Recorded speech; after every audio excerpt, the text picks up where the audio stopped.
Good morning to all of you. कैसे हैं आप सभी?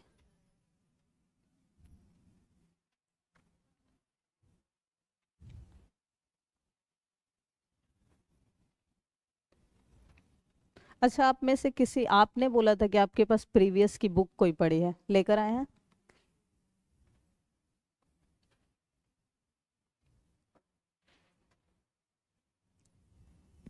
ये है, शायद आप लोगों ने दिया होगा इस बार जो पेपर हुआ है उसी का है ना ये पेपर।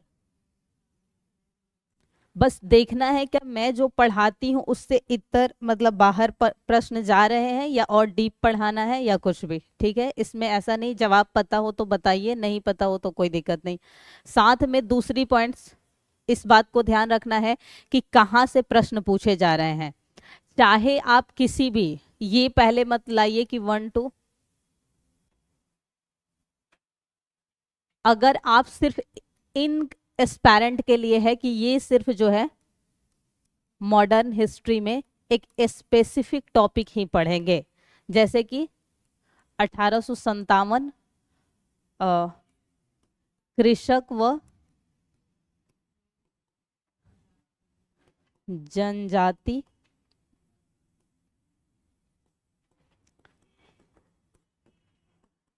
आंदोलन, धार्मिक सामाजिक सुधार आंदोलन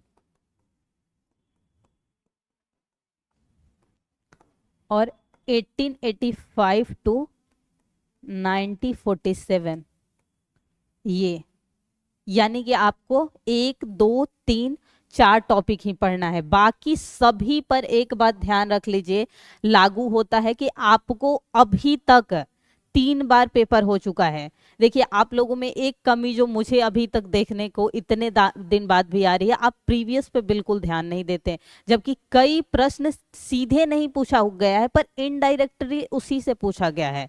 जब तक आप कम से कम 1 to 5, आप देखिए 6 to 8 दे रहे हैं, 9 to 10 दे रहे हैं, 11 to 12 दे रहे हैं, ये 4 ही पैटर्न है ना एग्जाम का।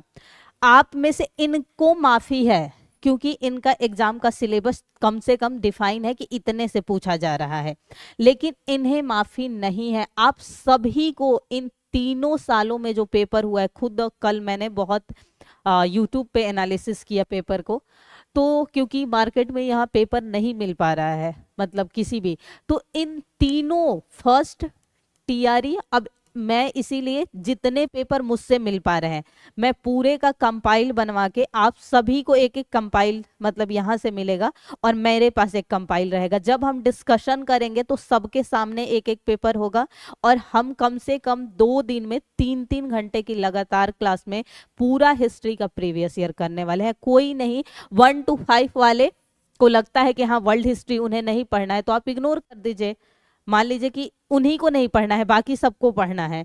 तो कम से कम ये मैं शायद तीसरी बार आप लोगों को प्रश्न दे रही हूँ, इन प्रश्नों को देखिए अपने पास पहले रखिए, मैं इसीलिए इतना वो करके और टाइप करवाती हूँ आप लोगों के लिए। इन तीनों पेपरों में से टीआरई 1 2 और 3, इन तीनों पेपरों में चारों पेपर, 3 में कितने हो रहे हैं, 4 4 एग्जाम हो रहे हैं ना, चारों एग्जामों का सबके पास होना जरूरी है। आप ये नहीं कि सिर्फ मैं हिस्ट्री की बात कर रही हूँ, मैंने साइंस में देखा था पेपर जब कल कर रही थी, किसी एग्जैक्ट मैं नहीं बता रही हूँ, शायद 6 to 8 का कोई पेपर था या 9 to 10 का, वो दूसरे साल टीआरई 2 में कम से कम 7 प्रश्न सीधे वहां से पूछ लिए गए हैं। और बहुत बच्चों को लग रहा है कि हाँ ये तो पूछ लिया है तो नहीं, और ये बहुत बड़ी मिस्टेक आप लोग करते हैं। तो ये सभी प्रश्न का कंपाइल आपको मिलेगा यहाँ से और इस पर आप सभी को काम करना है पूरा। जैसे ही मैं कहती हूं कि कितनी बार भी प्रश्न पढ़ो, ये जितनी बार एशियाटिक सोसाइटी आ रहा है ऑफ बंगाल, संस्थापक, अपनी जो मैं नोट्स दूंगी उसकी बात कर रही हूं, वर्ष, प्रमुख तथ्य, प्रमुख तथ्य यानी कि इंपॉर्टेंट फैक्ट्स, अपने पूरे उसी पेज पे लिख लो। ये जैसे कि मान लो ऐसा ही मैं भी दूंगी आप लोगों को, इसमें क्या करना है, जैसे ही आप लोग ये प्रश्न करिएगा, देखिए होना सिलेक्शन उतना ही है जितने बच्चों का वैकेंट है, पर कम से कम कोशिश, यहाँ जैसे ही आप पढ़ते हैं, जैसे देखिए मेरे पास ये प्रश्न मिला, मैं अगर जब भी पढ़ती हूँ मैं एक एक प्रश्न पे लिख देती हूँ, हिस्ट्री साइंस सब कुछ लिख दूंगी। हिस्ट्री में स्पेसिफिक मैं लिखती हूँ कि इस टॉपिक से एंशिएंट मेडिवल मॉडर्न, और ये आपको करना पड़ेगा। मान लो मैं यहाँ पर करा दूंगी लेकिन इस पे मैं नहीं करा सकती वर्क। देखो मैं हमेशा कहती हूँ कि मैं दावा नहीं करती कि सिलेक्शन में दिला दूंगी, पर मैं बेस इतना मजबूत कर दूंगी हिस्ट्री का कि आप कनेक्ट करना सीख जाओगे हिस्ट्री को। तो ये करना, क्योंकि मैं देखो कल मेरी बहुत यहाँ से जाने के बाद फीवर थी, उसके बाद मैं 3 बजे तक नोट्स बैठ के बनाई थी, क्योंकि मुझे पता है कि नोट्स नहीं मिलेगा और मैं कितना भी पढ़ा दूं आप जाते जाते घर पे भूल जाते होंगे। मैं खुद उस चीज से गुजरी हूँ। टीचर पढ़ा दे और नोट्स नहीं देगा तो बच्चा नहीं याद रख सकता है। तो ये आपको अपने साथ मेरे साथ वर्क करना है। जब मैं कराऊंगी आपको उसी साथ उस पेज पे सारा आपको, अगर आप लोगों के पास अवेलेबल हो, क्योंकि मुझे पटना के बारे में पहली बात आइडिया नहीं है बहुत सारा कहाँ क्या मिलता है, मैं गई भी दुकान पे नहीं मिला मुझे बुक्स, तो प्लीज आप लोगों के पास TRE 1 क्या किसी के पास पूरा चारों पेपर हो तो वो मुझे दे दे। आपने सेकंड का शायद दे दिया था मुझे, जो भी है मुझे प्रोवाइड करा दीजिएगा, क्योंकि मैं यहाँ से टाइप करा के आप सभी को दे दूंगी। कंपाइल पूरा मिल जाएगा, यहाँ लिखा रहेगा। जिन्हें लगेगा जैसे 5 वाले बच्चों को कि हमें वर्ल्ड हिस्ट्री नहीं पढ़ना है, आप ऐसे कट लगा दीजिएगा, आपका पेपर है किसी, क्योंकि देखो वो मैं नहीं दूंगी और यहाँ भी मैं पढ़ा दूंगी, आप नोट कर लीजिएगा ना, नहीं याद रख सकती हैं। जैसे ही आप पेज खोलिएगा अपना पढ़ने के लिए, पर प्रश्न पर लिख लीजिएगा, याद आ जाएगा कि हाँ मैम ने इस प्रश्न में ये पॉइंट बताए थे। तो ये बस देखना है, ये मैं पढ़ाई हूं, गप इतना करते हैं ना, ये पढ़ाई हूं या नहीं मैं पूछ रही हूं। सुभाष चंद्र बोस अभी आगे आने वाला है, वैसे डिस्कशन हो चुकी है कई बार। बिहार दिवस मनाया जाता है जब बिहार प्रांत का विभाजन बताया था, हाँ याद है आप लोगों को, बहुत अच्छी बात है कम से कम। कांग्रेस सोशलिस्ट पार्टी अभी आने वाला है। हाँ, राष्ट्रीय पुस्तकालय ने अपनी यात्रा किसने उद्घाटन किया था? मॉडर्न का ही प्रश्न है। Simon commission. 8।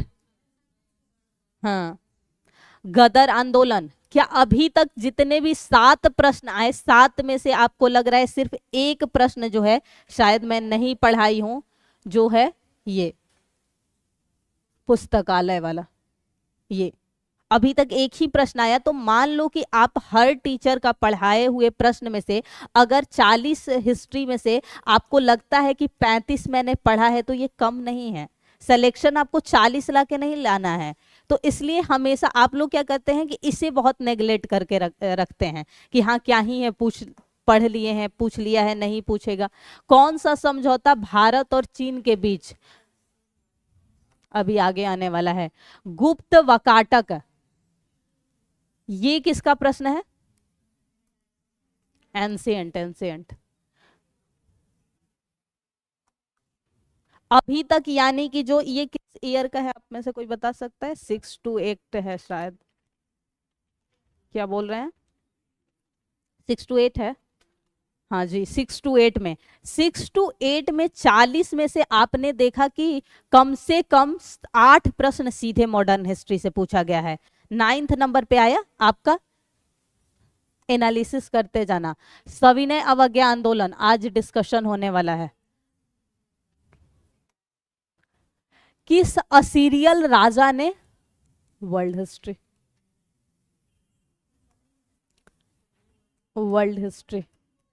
तो ये उनके लिए नहीं है जो 1 to 5 के दे रहे हैं, वो इस चीज को स्किप कर दीजिएगा। ये ऐसे प्रश्न को जीके जीएस में रखते हैं, ना कि प्रॉपर किसी सब्जेक्ट वाइज रखते हैं। वर्ल्ड हिस्ट्री कम से कम मुझे लग रहा है मैंने अभी तक Tier 2 में 6, 9 और मुझे 1 to 5 का प्रश्न मिल गया है। यहाँ मुझे 1 to 5 का प्रश्न नहीं मिला है और 10 to 12 का प्रश्न नहीं मिला है। और 1 का आप लोगों का की जिम्मेदारी है, अगर आप लोगों को पढ़ना है वैसे कंपाइलेशन में, तो आप लोग प्रोवाइड करा दीजिए मुझे।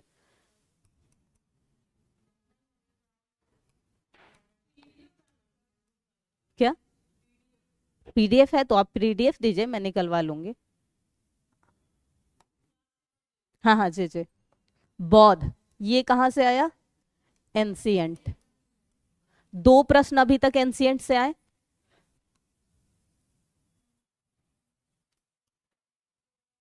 जियोग्राफी है।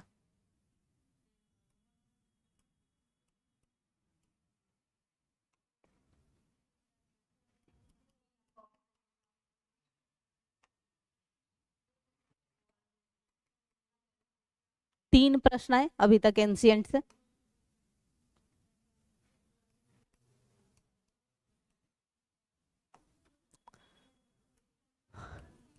अभी ये सब आपका चर्चा नहीं हुआ था क्योंकि आप लोग बोल दिए थे कि मैम इन सब से, तो ये सभी अभी एक क्लास ऐसी होगी जो पीछे हुए, यानी कि 1857 से पूर्व की घटनाओं का एक क्लास जो है आपका होना बाकी है, ठीक है, हिस्ट्री में।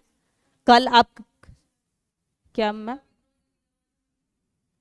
हाँ, ये वैसे मतलब देखिए, हर विद्रोह को मैं तो पढ़ाई नहीं हूँ, पर ये मॉडर्न हिस्ट्री में ही है, तो इसीलिए तो मैं बोली कि प्रीवियस मैं क्यों कराऊंगी, ताकि जो मुझसे भी छूटा है मुझे तो पता चले कि ये मैं नहीं पढ़ा पाई हूँ, तो उस पे मैं डिटेल से लिखवा दूँ। अगर आप अपनी पेज पर सारे पॉइंट्स लिख लिए एक प्रश्न से रिलेटेड, एक प्रश्न में कितने पॉइंट्स बन सकते हैं? मैक्सिमम मुझे लगता है 4 से 5 पॉइंट ही बनेंगे। अगर उसको आप अपने एग्जाम से पहले वीक में ही एक बार सिर्फ आप रिवाइज करिएगा, तो बहुत सारे पॉइंट्स आपके पास ऑलरेडी जो है अवेलेबल रहेंगे कि अगर प्रश्न पूछा जाएगा। जैसे लास्ट डे आप प्रीवियस, हमेशा रहता है कि प्रीवियस देख के जाइए।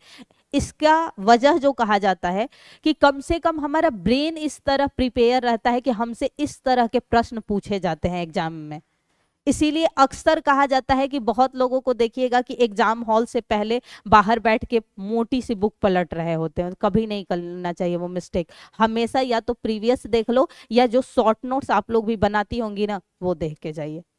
और ये इस पर आप लोग बिल्कुल, मैंने नहीं देखा कि वर्क आप लोग करती हैं थोड़ा सा भी, मतलब करती करता सब पे लागू हो रहा है। लड़के खुश हो जाते हैं ना कि मैम इन्हें डांट रही है, हमें नहीं डांट रही। यम क्या है? मंगोल साम्राज्य, ये कोई वर्ड है, कीवर्ड है? भोजन कानून, मंगोल साम्राज्य। नहीं नहीं, तो यही तो करना है कि इन सब प्रश्नों को जो नहीं पढ़ा है कम से कम आपको पता हो कि कहाँ पढ़ना है। वर्ल्ड हिस्ट्री, वर्ल्ड हिस्ट्री से ठीक ठाक प्रश्न है। एंसियंट, जब। हम्म। पॉलिटी का प्रश्न है क्या? ऑस्ट्रेलिया किस नीति के तहत? पॉलिटी है, वर्ल्ड हिस्ट्री है।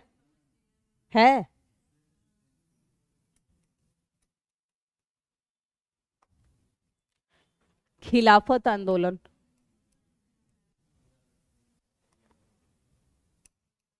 सबसे ज्यादा प्रश्न जो है आपके मॉडर्न से हैं। किसी ने मुझे बोला था 6 to 8 में मैम एंशियंट से ज्यादा प्रश्न है। अच्छा अच्छा, ठीक। देख लेते हैं, अभी प्रश्न उसका भी पड़ा हुआ है। World history, world history. तो मान लो कि अगली बार तो चेंज कर सकता है पैटर्न। ऐसा उसने स्पेसिफिक तो लिखा ही नहीं है, तो चेंज तो कर सकता है, कुछ भी कर देगा वो पैटर्न को। पांचवा प्रश्न आया एंशियंट से।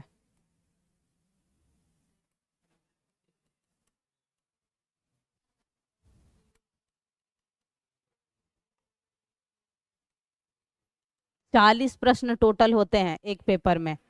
इन 40 प्रश्नों में से हमने देखा कि लगभग मैक्सिमम 8 प्रश्न आपके कितने से हैं? एंशियंट। वर्ल्ड हिस्ट्री से मान के भी चलूं तो 10+ तो प्रश्न अभी तक थे।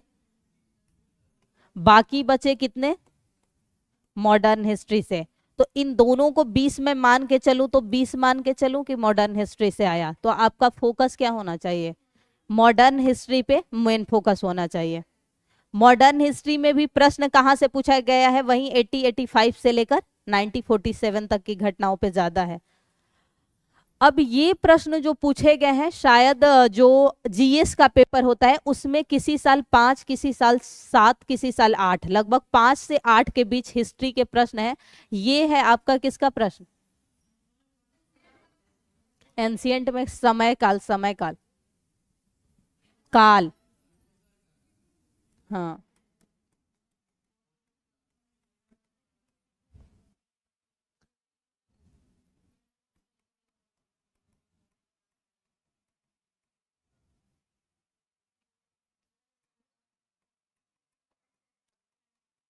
आप इसकी ही बात कर रहे हैं क्या, इस पेपर की? अच्छा, अच्छा, मैं समझ गई।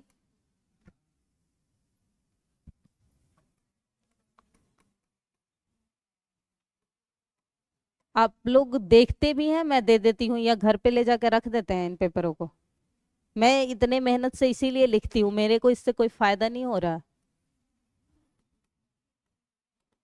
एंशियंट, दक्षिण भारत का। एंशियंट दक्षिण भारत।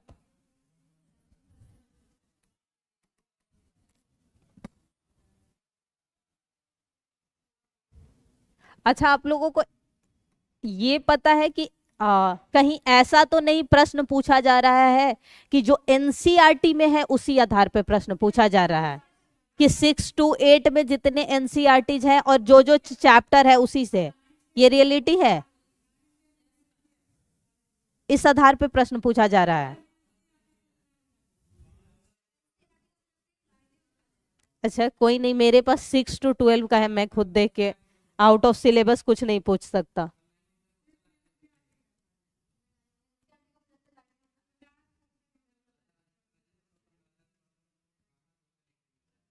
किसका?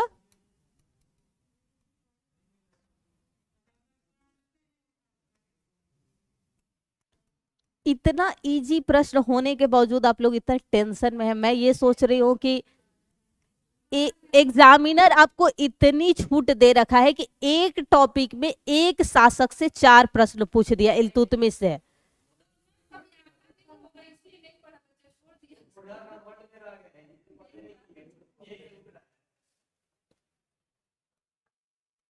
तो यही ना, टीचर भी उसी आधार पे पढ़ाता रहता होगा। पूरे पटना का खबर आपको है, अब इससे ज्यादा क्या ही चाहिए। पर देखते जाओ, ये इतना इजी प्रश्न।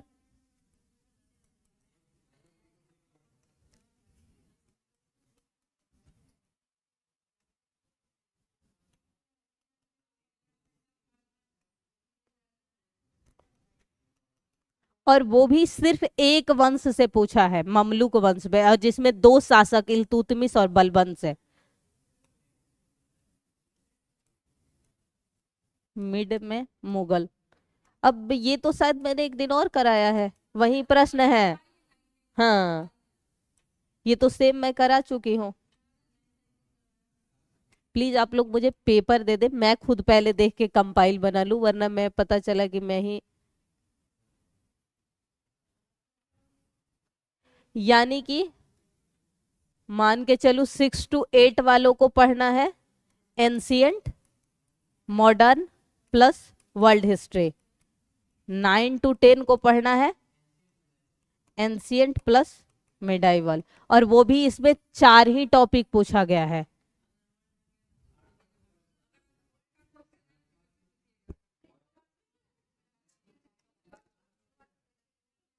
ये तो मैंने कराया है आप लोगों को।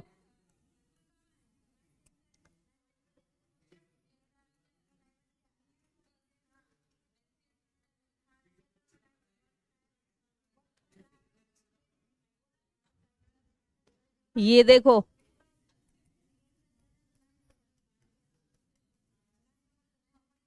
कुछ नहीं, सबसे पहले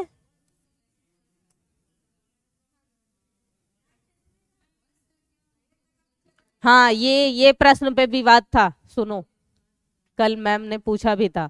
इस प्रश्न में मैंने सर्च किया, सर्च के अकॉर्डिंग इंग्लिश भी डालने पे जवाब वो दे रहा है सुभाष चंद्र बोस, पर इसे मानना भी सही हो सकता है क्योंकि सबसे पहले की थी 1915 में अफगानिस्तान में अस्थाई सरकार। लेकिन रास बिहारी घोष किस घटना के पश्चात गए थे, जापान चले गए थे? रास बिहारी घोष किस घटना के पश्चात जापान, जब यहां पर ब्रिटिश उन्हें परेशान करने लगे थे? 1911 में कौन सी घटना हुई थी? तृतीय दिल्ली दरबार, हार्डिंग के समय। उसके बाद एकदम से घटना हुई थी हार्डिंग पे बम कांड। कब हुई थी बम कांड? दिल्ली षड्यंत्र केस। हाँ हाँ, 1912 में ये भी थे। सचिंद्रनाथ सन्याल के अतिरिक्त एक व्यक्ति जो नेतृत्वकर्ता में था, कौन था? रास बिहारी घोष। इसके पश्चात गए थे। तो या तो ये दोनों में से भी हो सकता है, पर अगर सर्च करने पे जो आंसर निकल रहा है वो आ रहा है सुभाष चंद्र बोस। हाँ, सर्च पूरे मैंने सारा देख लिया तो सुभाष चंद्र बोस ही आ रहे।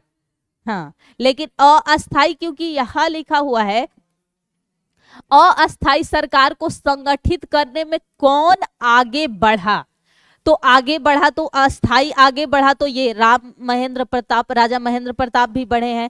रास बिहारी घोष ने भी जापान में जाके किया है अस्थाई सरकार का गठन, और ये सुभाष चंद्र बोस भी किए हैं। तो विभाग जो भी मानेगा वही वो अपनी जिद पे ही रहेगा।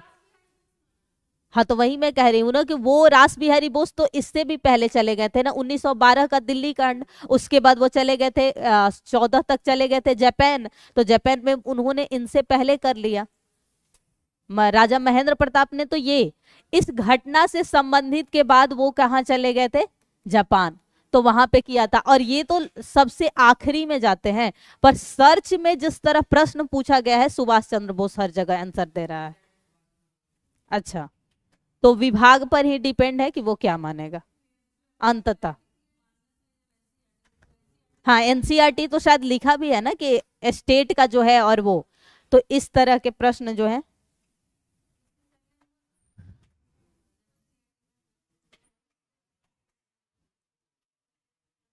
अब आ जाइए अपने टॉपिक पर।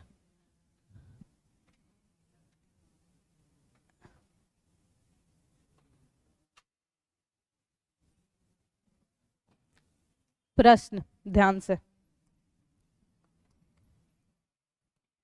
निम्नलिखित में से किसे लाहौर षड्यंत्र मामले में आजीवन कारावास की सजा हुई थी? हाँ हाँ जी, बोलिए, पढ़िए।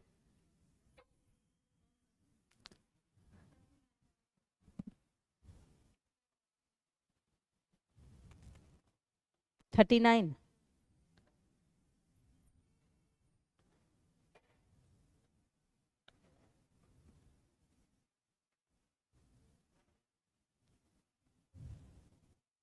तो ये स्टेटमेंट जिसने कहा होगा, एग्जैक्ट मुझे तो नहीं पता, इसमें भी है विवाद। स्टेटमेंट में क्यों विवाद है? ये तो स्टेटमेंट पूछा है, और ये सर्च करने पर किसका स्टेटमेंट आ रहा है?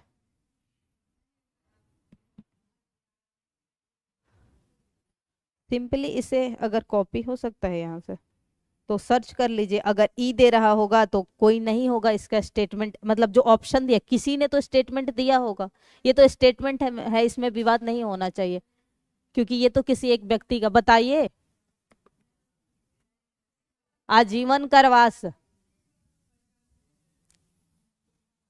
लाहौर षड्यंत्र के तहत कितने लोगों, मैम बात प्लीज नहीं, 3 लोगों को फांसी की सजा हुई थी। जतीन दास की भूख से मृत्यु हो गई थी, और जयप्रकाश नारायण ने क्या किया था, जो मुठभेड़ में मारे गए थे। 5 ही लोग हैं, लेकिन हमने पढ़ते वक्त कहीं इस बात का वर्णन नहीं किया था कि किसी को आजीवन कारावास। मैं क्यों इन प्रश्नों को कराती हूँ? मैं हमेशा, मैं चाहूँ तो जो पढ़ाती हूँ उसी से आपके प्रश्न बना दूं ताकि आप सीधे जवाब दे देंगे, लेकिन मैं उन प्रश्नों को बनाती हूँ जो कि मैं खुद नहीं पढ़ा पाती हूँ, कि कभी भी अगर पूछा जाए तो आप कर पाए।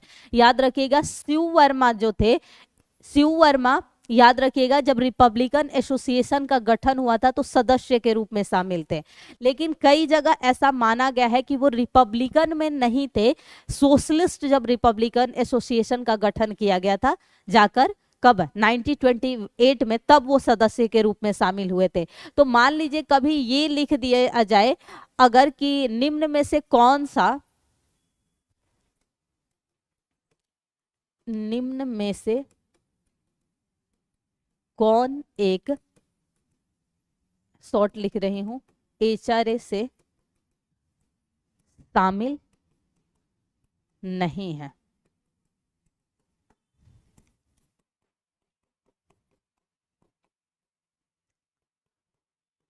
जयप्रकाश, भगत सिंह, बिस्मिल्लाह खां और शिव वर्मा। अगर चार ही ऐसे ऑप्शन दिए हों, ठीक है, ध्यान से सुनिएगा, ऐसे प्रश्न में ही बच्चा फंस जाता है। इसमें अगर चार ही, तो ये तीनों तो एग्जैक्ट आप कंफर्म है कि जयप्रकाश नारायण भी थे, भगत सिंह, बिस्मिल्लाह, तो आपका सही ऑप्शन जो हो जाएगा option D is right, Shiv Verma. लेकिन मान लीजिए कि एक ऑप्शन में हटा दूं,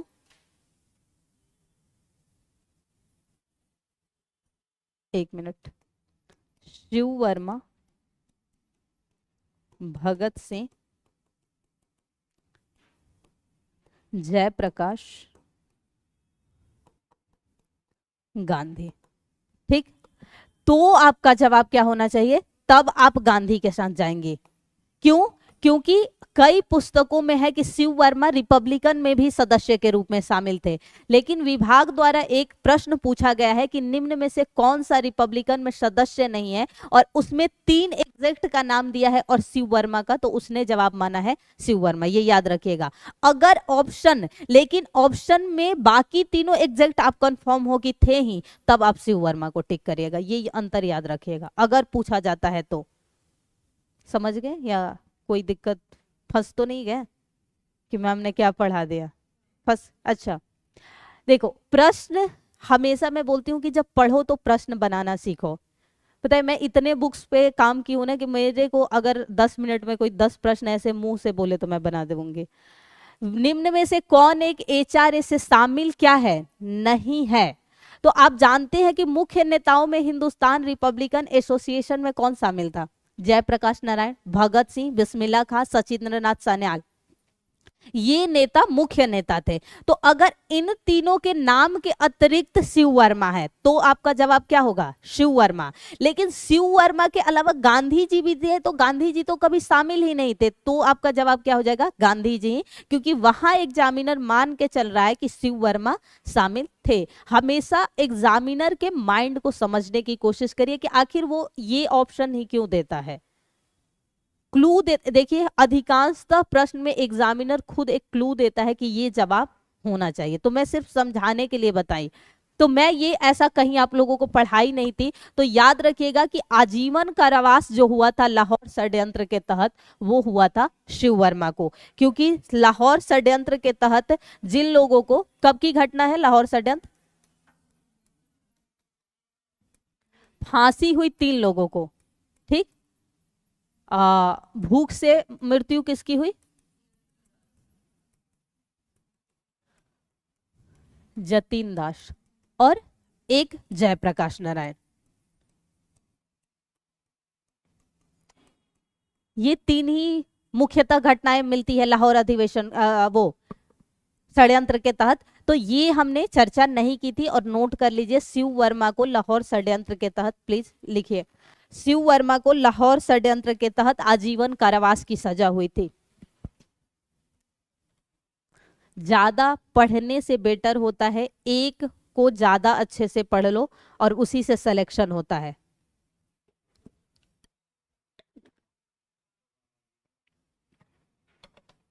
मैं जो नोट्स पढ़ाई हूं, अगर आप कहेंगी तो उन सबको भी कंपाइल करके मैं फिर फ्री में आप लोगों को दे दूंगी, कि ताकि आप लोगों को निकलवा के, यहां से निकलवा के दे दूंगी, ताकि क्या होगा कि आप लोग एक साथ रीड कर लेंगे, क्योंकि उस पर मैं ब्लू, लाल, हरा सब कर देती हूँ, तो वो खुद ही आप लोग देख के कंफ्यूज हो जाते होंगे कि पढ़ाती क्या है मैम। तो मैं उसे कंपाइल करवा के वो भी आप लोगों को प्रोवाइड करा दूंगी यहाँ से, मतलब मेरा अपना पूरा नोट्स जो होगा वो भी कंपाइल आप लोगों को दिलवा दूंगी। नेक्स्ट, प्रसिद्ध गीत सरफरोशी की तमन्ना अब हमारे रचयिता कौन है, राम प्रसाद बिस्मिल, अशफाक उल्लाह, सरदार भगत सिंह एक से अधिक उपयुक्त में से एक से नहीं।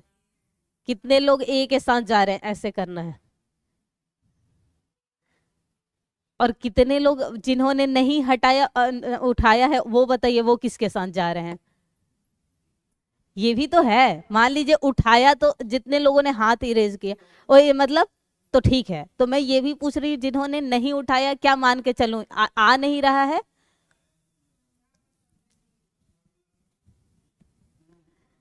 इसीलिए ये प्रश्न आया है। देखो ये प्रश्न जो है ना, सरफरोशी की तमन्ना, ये थे ही नहीं, ना ये थे ना ये थे। उपर्युक्त में से कोई नहीं था। और लिखो किसने किया है, नाम लिख लो। सैयद शाह मोहम्मद हसन। सैयद शाह मोहम्मद हसन। हाथ नहीं उठाने का मतलब कि ये चाहते हैं हम सेफ जोन में बने रहें, कि हाँ मैम ये जाने कि पढ़ नहीं रहे हैं। लिखिए, नाम लिखना है मोहम्मद, सॉरी सैयद शाह मोहम्मद हसन। सैयद शाह मोहम्मद हसन।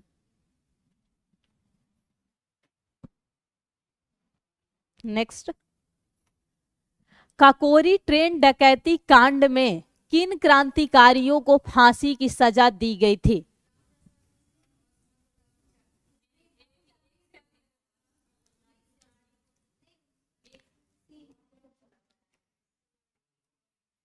ये होता है उन बच्चों का, ये प्रश्न गलत होता है जो एकदम कॉन्फिडेंस से लबालब रहते हैं कि ये प्रश्न पूछ लिया, इतना बच्चा समझ रखा है मुझे, और इन्होंने बस राम प्रसाद पे नजर पड़ी नहीं कि टिक करके और तुरंत जो गोला भरते हैं। कुछ बच्चे ऐसे एग्जाम में देखोगे, एक टिक करेंगे गोला भरेंगे। अबे बेवकूफ, पढ़ ले पहले ढंग से। तो ये ई होगा। ये उन बच्चों का गलत होता है। निम्नलिखित में से कौन काकोरी कांड मुकदमे में सरकारी वकील थे, अब बताइए।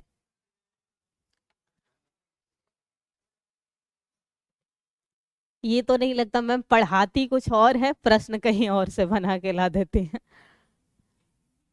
इसीलिए लाती हूं कि कुछ भी ना छूटे। मेरी कोशिश यही है कि हिस्ट्री कम से कम गलत मत करके आना, बाकी करके आना वो। जगत नारायण मुल्ला, ये थे सरकारी वकील। काकोरी कांड में जो मुकदमा चला के चारों को फांसी हुई थी, तो भारतीयों की तरफ से जो था, जगत नारायण मुल्ला। इसमें कुछ नहीं करो, ऐसे लिख लो, काकोरी कांड मुकदमा सरकारी वकील जगत नारायण मुल्ला। नेक्स्ट, निम्नलिखित में से किसने बहरी ब्रिटिश सरकार को सुनाने हेतु केंद्रीय विधानसभा में 8 अप्रैल 1929 को बम फेंका था। कौन, समझे। नेक्स्ट, भारतीय स्वतंत्रता के लिए फांसी पाने वाले प्रथम रिकॉर्डेड मुस्लिम का नाम बताइए। पहला मुस्लिम था जिसे फांसी की सजा हुई थी। मोहम्मद अली, शौकत अली, अशफाक उल्लाह खां, उपर्युक्त में से एक से अधिक, और कौन, बताइए अपना अपना। ठीक है, सी आप बोली, मैं सुन ली।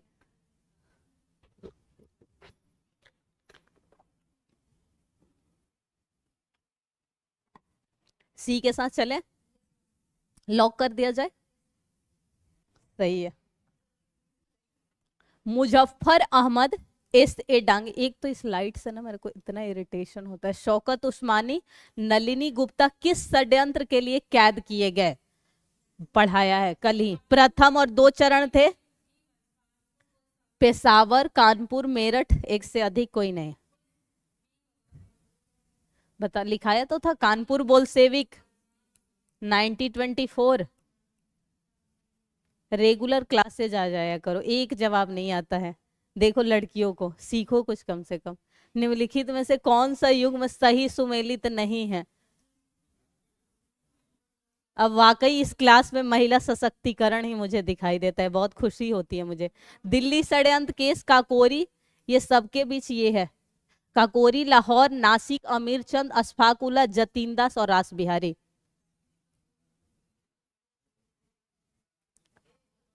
नहीं, ध्यान से प्रश्न में। हाँ, क्योंकि रास बिहारी बोस का संबंध किससे था, दिल्ली षड्यंत्र केस। हम्म।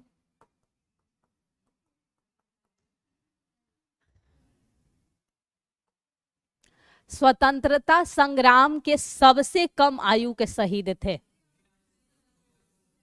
कितने एज के थे? 18, 18 साल के थे।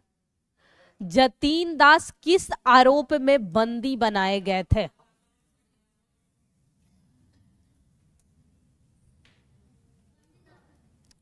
पर ये क्या पूछा है, बंदी बनाए गए थे।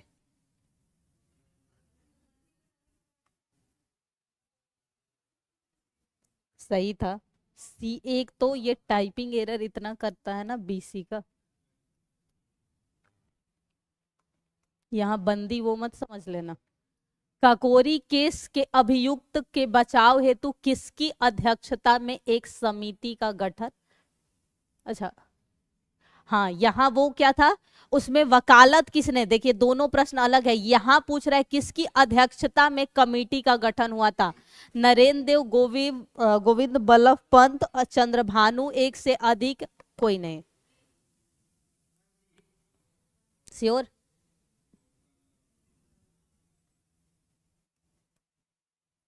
नेक्स्ट, निष्क्रिय विरोध के सिद्धांत का प्रतिपादन किसने किया था? गांधी, बिपिन चंद्र पाल, अरविंद घोष, एक से अधिक, और निष्क्रिय, सक्रिय नहीं, उससे थोड़ा सा उससे भी मिला सकते हैं आप कि निष्क्रिय यानी कि एक्सट्रीमिस्ट नहीं, जो लिबरल होंगे वही करेंगे। तो अरविंद घोष तो लिबरल थोड़ी थे, वो तो एक्सट्रीमिस्ट ही थे। महात्मा गांधी, क्योंकि ये किसके लिए बात करते थे हमेशा, हाँ, ये उस आधार पे जवाब। ये सब प्रश्न कॉमन सेंस थोड़ा यूज कर लो। निम्नलिखित में से किस क्रांतिकारी की फांसी गोरखपुर जेल में हुई थी?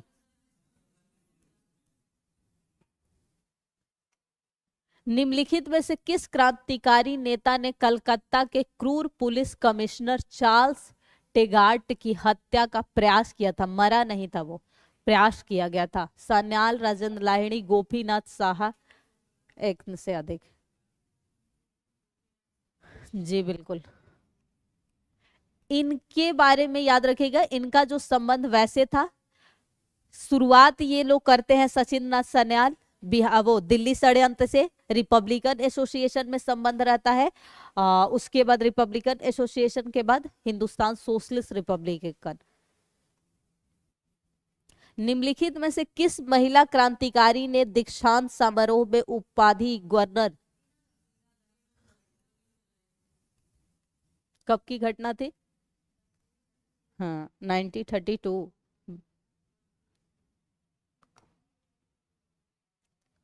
अब आज पीपीटी से पढ़ना है, क्योंकि ना तो मेरे इतना बोलना है, ध्यान से पढ़ना। इन सारे को मैं कंपाइल करा दूंगी, आप लोगों को मिलेगा, ताकि आप पढ़िएगा तो अपना लाल पीला खुद करिएगा। मेरा लाल पीला वाला मैं आप लोगों को समझ सकती हूँ, दिक्कत होता होगा। साइमन कमीशन ये हो चुकी है, बस इस पे नजर देना है ध्यान से। इसकी जांच के लिए पहला पॉइंट, किस लिए गठित हुआ था? जांच के लिए। किसकी अध्यक्षता में? दूसरा पॉइंट, सर जॉन साइमन की अध्यक्षता में। तीसरा पॉइंट, राज सचिव बर्केनहेड। 3 ही पॉइंट पूरे साइमन कमीशन में याद रखना है।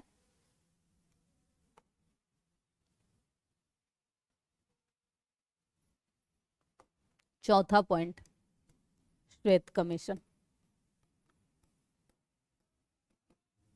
पहला पॉइंट, दूसरा पॉइंट, तीसरा, 4 बातें बस याद रखनी है साइमन कमीशन में, ठीक? चर्चा हो चुकी है तो डिटेल से नहीं। दिसंबर 1927 में मद्रास में, अच्छा ये बात हो रही है जब 1927 में कब हुआ था कांग्रेस का अधिवेशन, कहाँ हुआ था? मद्रास में। अध्यक्षता किसने की थी? कल आप लोगों ने भी बताया था, एम अंसारी, मोहम्मद अंसारी, ये अध्यक्ष थे। इस समय किसने जो है इसका विरोध किया था? याद रखिएगा, कांग्रेस ने पूर्ण बहिष्कार किया है। साइमन कमीशन का पूर्ण बहिष्कार किसने किया था? कांग्रेस ने। लेकिन इसके अतिरिक्त जिन्होंने किया था वो ये, जिसमें से सबसे जो होता है प्रश्न में कि अगर यहां लिखा जाए प्रश्न, निम्न में से किसने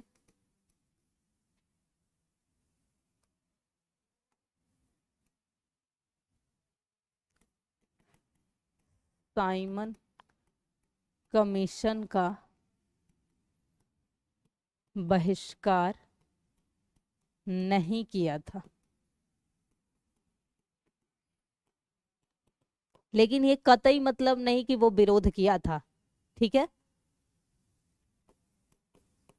कांग्रेस, जिन्ना,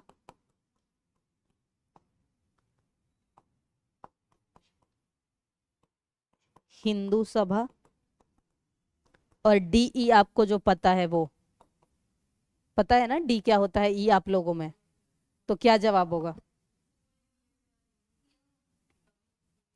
बहिष्कार नहीं किया था, ध्यान देना है, किया नहीं था, मैंने पूछा है, नहीं किया था।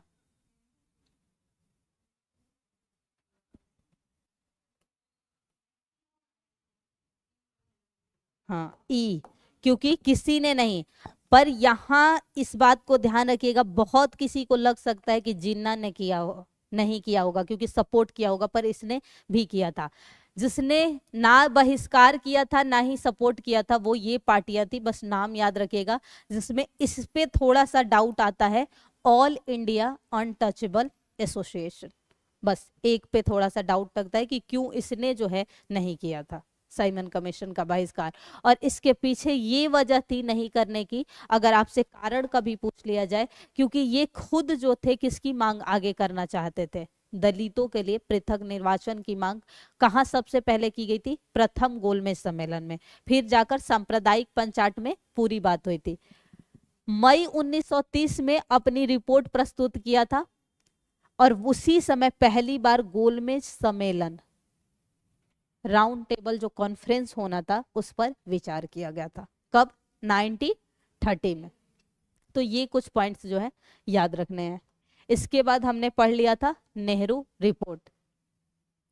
नेहरू रिपोर्ट कुछ नहीं था, सिंपल, जो बर्किनहेड ने चुनौती दी थी। क्या चुनौती दी थी? कि आप अगर दिक्कत है तो आप एक ऐसा संविधान बना के दिखाइए जो सभी भारतीयों को स्वीकार हो। तो इनमें से जो पॉइंट याद रखने योग्य है आपको, एक तो उस समय किसकी सरकार थी? कई बार प्रश्न देखिए, वर्तमान में भी अमेरिका में, ब्रिटेन में कौन सी सरकार है, इस पर करंट अफेयर्स में प्रश्न पूछा जाता है आपसे। तो कंजर्वेटिव पार्टी की सरकार थी। इनकी जो चुनौती दी गई थी, तो पहला जो सम्मेलन उस चुनौती के लिए हुआ वो कब हुआ? फरवरी 1928 में दिल्ली में आयोजित, और इसी में जो है पहली बार प्रस्ताव पारित किया गया था। फिर इसी से संबंधित जो है, और वो प्रस्ताव क्या था? पूर्ण उत्तरदायी सरकार, यानी फुल रिस्पॉन्सिबल गवर्नमेंट, ना कि यहां डोमिनियन सरकार की बात की गई थी। फिर वही सम्मेलन फिर से पुनः मई 1928 में, कहा में? बंबई। इन दोनों में अंतर याद रखेगा, पहला सम्मेलन दिल्ली में आयोजित किया गया था और दूसरा मुंबई में। दूसरे में ही आपसे पूछा जाएगा अध्यक्षता किसने की थी, ये पॉइंट याद रखना है, मोतीलाल नेहरू ने। उसके बाद 8 सदस्यों का नाम कल मैंने लिखवाया भी था, एक बार रीड कर लीजिए, बस यही पूछा जाएगा, ठीक। फिर रिपोर्ट में कुछ मांगे थी, डोमिनियन का दर्जा दिया जाए, क्योंकि दिया नहीं गया था। केंद्र और प्रांतों में जो भी होगा, शक्तियां किसके हाथों में होनी चाहिए? सेंटर के हाथों में। सिंध को बंबई से पृथक, सिंध यानी वर्तमान का जो पाकिस्तान का क्षेत्र है उसकी बात हुई थी। वयस्कों के मताधिकार के लिए पहली बार नेहरू रिपोर्ट में प्रस्तुत की गई थी। महिलाओं के लिए समान अधिकार, जेंडर इक्वलिटी या फीमेल इक्वलिटी, सबसे ये पूछा जा सकता है। भाषाई आधार पर जो है प्रांतों का गठन का प्रावधान किया जाए, जो कि बहुत आगे जाकर लागू होता है। और सांप्रदायिक आधार पर पृथक निर्वाचन मंडल की मांग को अस्वीकार किया जाए, क्योंकि कांग्रेस कभी भी इस बात पे सपोर्ट नहीं था कि सांप्रदायिक आधार पे जो है पृथक निर्वाचन मंडल की मांग की जाए। लेकिन अभी तक किसे किसे मिल चुका था? उसके अलावा सिख, ईसाई और यूरोपियों को मिल चुका था। नेहरू रिपोर्ट पर, अब जैसे ही नेहरू रिपोर्ट प्रस्तुत करने की बात हुई, अभी देखिए याद रखिएगा नेहरू रिपोर्ट सफल नहीं हुआ तो हो पाया था। नेहरू रिपोर्ट को जैसे ही ये इनकी मांग रखी गई तो उस समय हो गया मुस्लिम और हिंदुओं के बीच मतभेद या सांप्रदायिक जो दंगे हो जाते हैं वैसी स्थिति आ गई। दिसंबर 1928, यानी नेहरू रिपोर्ट में 3 डेट याद रखे हैं, पहला फरवरी 1928, दूसरा मई 1928, तीसरा दिसंबर 1928। इसमें नेहरू रिपोर्ट की समीक्षा का मतलब समझते हैं ना, रिव्यू करने के लिए, रिव्यू करने के लिए एक बैठक फिर से आयोजन किया गया। मांग को लेकर मतदान की प्रक्रिया जब शुरू हुई, अब यानी कि जब मीटिंग हुई तो जब हुआ कि तो यहां ये पॉइंट मोस्ट इंपॉर्टेंट है कि जिन्ना ने इस प्रस्ताव को ठुकरा दिया। यानी कि जो ये मांगे रखी गई थी जिन्ना ने, इसीलिए तो असफल हो गया। उसने क्या कहा था कि एक ऐसा संविधान बनाना है जो पूरे भारतीयों को, पर जिन्ना ने उसे ठुकरा दिया। जिन्ना अभी भारतीय उपमहाद्वीप के अंदर ही था क्योंकि पाकिस्तान उस समय भारतीय उपमहाद्वीप का हिस्सा था। और उसके पश्चात मार्च 1929 को जिन्ना ने अलग से 14 सूत्रीय मांग प्रस्तुत कर दी। तो यहीं पर कहा जाता है कि जो नेहरू रिपोर्ट था वो नहीं हो पाया था। ठीक है, क्योंकि किसने अस्वीकार किया था? जिन्ना ने, और उसने मांग क्या रख दी थी? 14 सूत्रीय। तो सिंपल अगर प्रश्न आपके 14 सूत्रीय से बनेगा तो कि किसकी मांग थी? तो जिन्ना की। इसमें क्या था 14 सूत्रियों में? 14 की बात मैं नहीं करूंगी, इंपॉर्टेंट सांप्रदायिक समूह पर, ये तो इसकी पहली मांग थी, निर्वाचन पृथक पद्धति जो है लागू होना चाहिए। ये जिन्ना की और मुस्लिम लीग की पहली मांग होती थी। इसके अतिरिक्त इनकी मांग में जो था कि जो संघीय और प्रांतों को अवशिष्ट, क्योंकि वहां पर मांग क्या की गई थी? केंद्र को अवशिष्ट जो है पावर किसके हाथों में होना चाहिए? केंद्र के। यहां बोला कि संघ को अलग होना चाहिए और प्रांत को अलग होना चाहिए, जो शक्ति होना चाहिए। तीसरी जो मांग हुई कि जो केंद्रीय विधानमंडल, क्योंकि द्विसदनीय व्यवस्था आ चुकी थी, किस एक्ट से आई थी? 1919 के एक्ट से द्विसदनीय व्यवस्था। तो मुसलमानों के लिए 1/3 स्थान जो है वो रिजर्व होना चाहिए। तीसरी मांग थी जिन्ना की। चौथी मांग इनकी थी कि सभी प्रांतों को समान स्वायत्तता, ऑटोनोमस जो है सभी को बराबर मिलना चाहिए, क्योंकि ये तभी तो बात कर रहा था कि संघ और प्रांत दोनों की शक्ति जो है बराबर दे दी जाए। सभी संप्रदायों को धर्म की स्वतंत्रता, धर्म की, टाइपिंग एरर है, धर्म की स्वतंत्रता। ठीक। केंद्रीय विधानमंडल द्वारा भारतीय संघ के सभी राज्य जो उस समय थे उनको सहमति बिना कोई भी अगर संवैधानिक संशोधन करना हो तो सभी राज्यों की सहमति लेना अनिवार्य हो। जैसे अभी भी होता है तो केंद्र को महत्व दिया जाता है, पर अलग अलग विधान पारित, पॉलिटी में आप पढ़े होंगे कि राज्यों की सहमति लेना आवश्यक होता है। उसके अलावा सभी विधानमंडलों और सभी प्रांतों में अल्पसंख्यक जो वर्ग है उसको जो है पर्याप्त नियंत्रण, यानी उनको उनके अधिकार मिलने चाहिए। और सिंध को बंबई से पृथक, ये मांग वहां भी थी और जिन्ना ने भी की। सिंध को जो है बंबई से अलग, ये मांग वहां भी थी, ये मांग वहां भी हमने देखा था, वहां भी ये मांग था कि धर्म की स्वतंत्रता सबको होनी चाहिए। अब हुआ इसी के बाद लाहौर अधिवेशन। लेकिन लाहौर अधिवेशन से पूर्व याद रखिएगा, नोट कर लीजिए कि जब इस बात को स्वीकार नहीं किया जाता तो जवाहरलाल नेहरू, नाम नोट कर लीजिए, हाँ एक लाइन नोट कीजिएगा, वर्ष 1928 में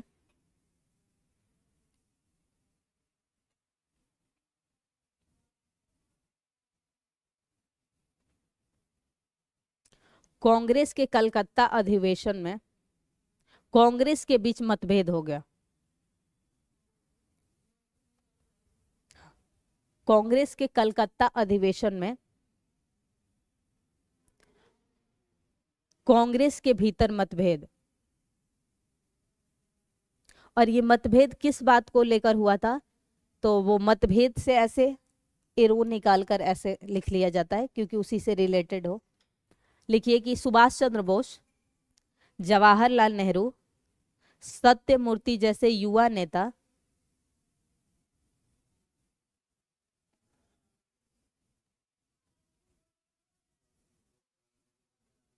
सत्यमूर्ति, हाँ सत्यमूर्ति जैसे युवा नेता डोमिनियन स्टेटस की जगह पूर्ण स्वराज की मांग की। क्योंकि यहां तक अभी क्या हुआ था, डोमिनियन स्टेटस यानी कि ब्रिटिश क्राउन के अंतर रहते हुए स्वतंत्र यानी अर्ध स्वतंत्र, लेकिन इन्होंने क्या मांग की, पूर्ण स्वराज, हाँ फुल इंडिपेंडेंट के, डोमिनियन स्टेटस की जगह या के स्थान पर पूर्ण स्वराज की मांग।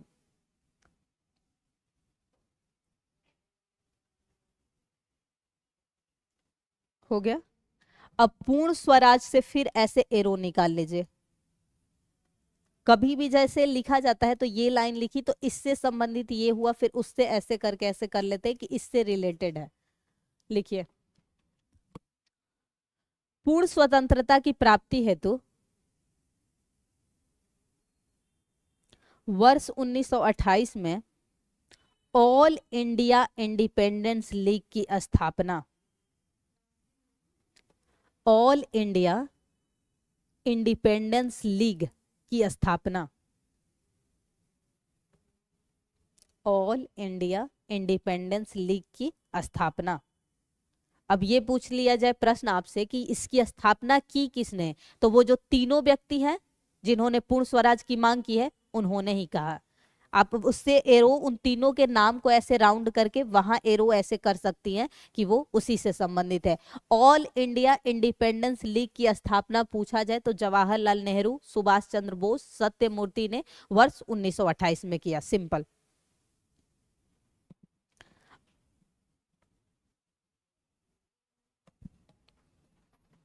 अब फिर अगला अधिवेशन 1929 का कहां होता है, कांग्रेस का लाहौर में होता है।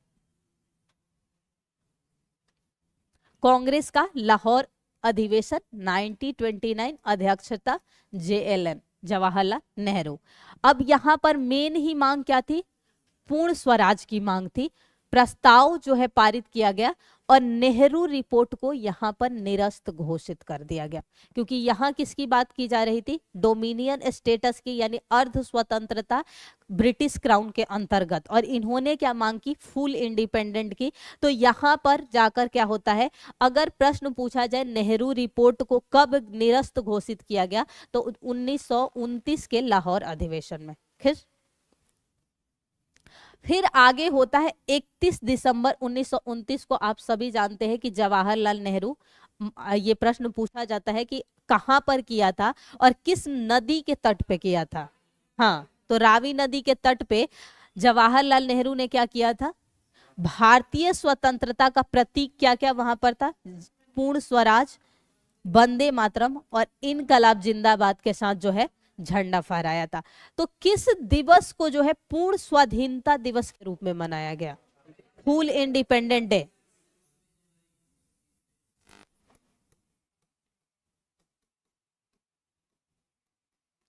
तो 26 जन को प्रत्येक वर्ष क्या माना जाता है, प्रत्येक वर्ष पूर्ण स्वाधीनता दिवस। और यही वजह है कि अब जो है 26 जनवरी, हाँ गणतंत्र दिवस इसी दिन मनाया जाता है। तो सिंपल सा था, कुछ नहीं था। लाहौर अधिवेशन में जो प्रश्न पूछा भी जाएगा, एक कब हुआ था और किसने जो है अध्यक्षता की थी, और एक की पूर्ण स्वाधीनता दिवस कब से मनाना जो है शुरू हुआ था। अब यहाँ 4 पॉइंट याद रख लीजिएगा, कई बार बताया है, याद होगा। स्वराज शब्द आर्य समाज, दयानंद सरस्वती, हमेशा जब भी पढ़िए रिलेट कर लीजिए। स्वराज की मांग 1906 दादा भाई नौरोजी। नेक्स्ट,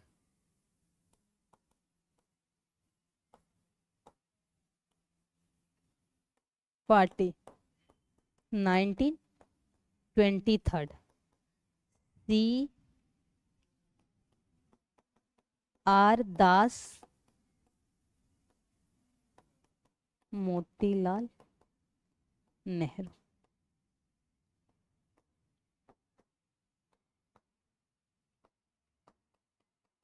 पूर्ण स्वराज की मांग 1929 JLN की अध्यक्षता में। अब स्वराज से रिलेटेड ज्यादा से ज्यादा प्रश्न बनेगा तो ये 4 ही प्रश्न आपका बन सकता है, इससे ज्यादा जो है प्रश्न नहीं। एक वो स्टेटमेंट कि स्वराज मेरा जन्म सिद्ध अधिकार है, मैं उसे लेकर रहूंगा, तिलक, बस। नेक्स्ट,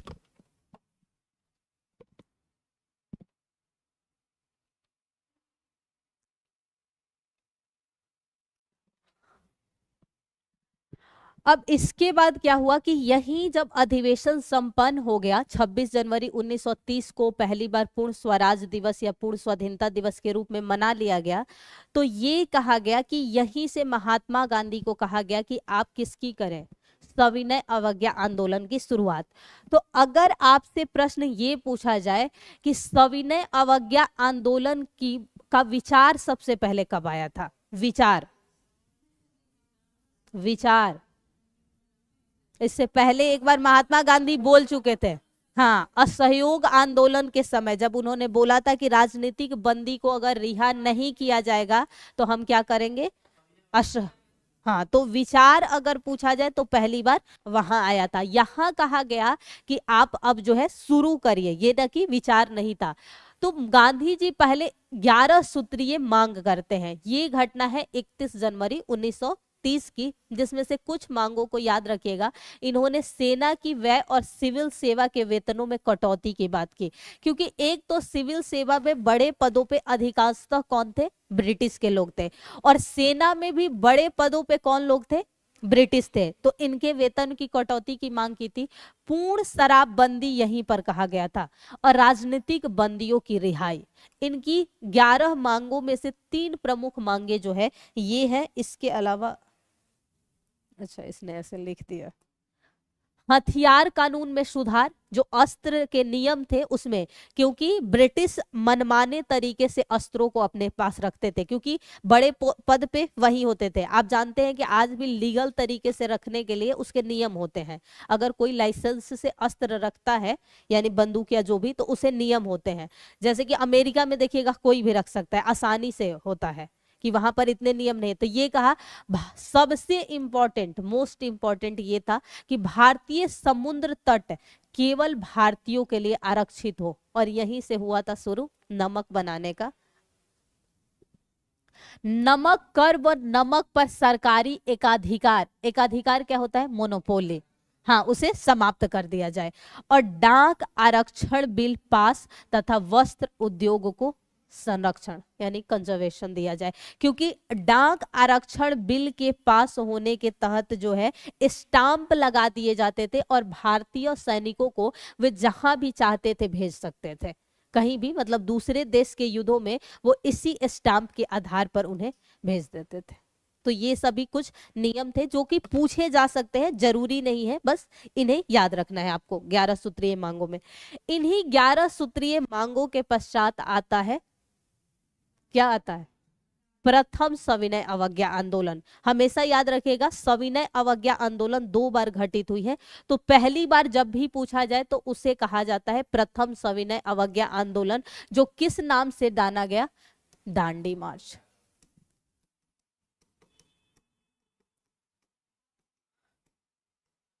अवज्ञा आंदोलन। अब यहां एक बात याद रखिएगा, महात्मा गांधी ने जो 11 सूत्रीय मांग की थी, इसका प्रकाशन पूछा गया है कि किस पुस्तक में किया था उन्होंने। अगर जो मांग रखी जाती थी तो किस माध्यम, क्योंकि ये तो अहिंसा के समर्थक थे, तो ये तो हड़ताल बहिष्कार करते नहीं थे, तो किस पुस्तक के तहत जो है इन्होंने इसकी मांग की थी, किसकी, नहीं वो तो 1909 की हिंद स्वराज अलग थी, अब तो ये यहाँ आ चुके थे। इन्होंने जो मांग की थी वो पुस्तक था नवजीवन। जिसे हम एक इंग्लिश में क्या कहते थे, यंग इंडिया। ये कब का प्रकाशन था उनका, ये रचना जो है कब प्रकाशित हुई थी, यंग इंडिया? 1919 का है, याद रखिएगा। इसके अलावा ये जो है गुजराती भाषा में भी आता था। यंग इंडिया जो थी हिंदी इंग्लिश के अलावा गुजराती भाषा में। 3 ही पत्रिकाएं याद रखनी होती है महात्मा गांधी की, एक ये, एक हिंद स्वराज पुस्तक 1909 और एक हरिजन गाथा 1932। और अफ्रीका में एक और उन्होंने किया था, इंडियन ओपिनियन, वो पत्रिका थी है, हाँ, इंडियन ओपिनियन पत्रिका। ये कब का प्रकाशन था, शायद 1903 ना, 3 या 4 में, 3 था, हाँ। तो हमेशा याद रखिएगा, नहीं वो तो, एक मिनट, कोई नहीं, डोंट वरी, होता है, फैक्ट्स के लिए माफी है। दक्षिण अफ्रीका में इंडियन ओपिनियन अखबार का 1903 से है। तो ये वहां पर हुआ था। तो कभी भी पूछा जाए कि 11 सूत्रीय मांगों का, सूत्रीय मांगों प्रकाशन किस पत्रिका में, तो नवजीवन में। और अब यहाँ पर साथ ही के साथ ये भी आप याद कर लिए कि उनकी कौन कौन सी पुस्तकें थी, पत्रिकाएं थी और किस ईयर की थी। तो मैं यही कहती हूँ, मैं ये नहीं कहती हूँ कि आपको पूरा बुक्स अपने बुक्स पे लिखना है, बस 4-5 पॉइंट लिख लीजिएगा तो क्या होगा, आसान हो जाएगा। नेक्स्ट, दांडी मार्च कब शुरू हुआ था, 12 मार्च को शुरू किया था, 6 अप्रैल को वो पहुंचे थे। कहां से शुरू किया था, साबरमती आश्रम। तो अब बताइए कि साबरमती आश्रम मैंने बताया था, इसकी शुरुआत कब की थी, 1915 में। जब वो इंडिया आए थे तो उसी वर्ष उन्होंने साबरमती आश्रम का जो है निर्माण किया था। तो वहां पर जब 12 मार्च को ये यहां से जाते हैं, कितने अनुयायियों के साथ, 78, 241 है। अच्छा, इस पे मैं प्रश्न पर, मैंने तो जिस बुक से पढ़ा वहां 240 ही था। अच्छा देख लें,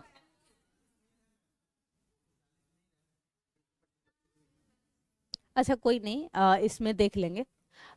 और 5 अप्रैल को वो पहुंचते हैं, और 5 अप्रैल को पहुंचने के बाद वो 6 अप्रैल को जो है क्या करते हैं, नमक कानून को तोड़ते हैं।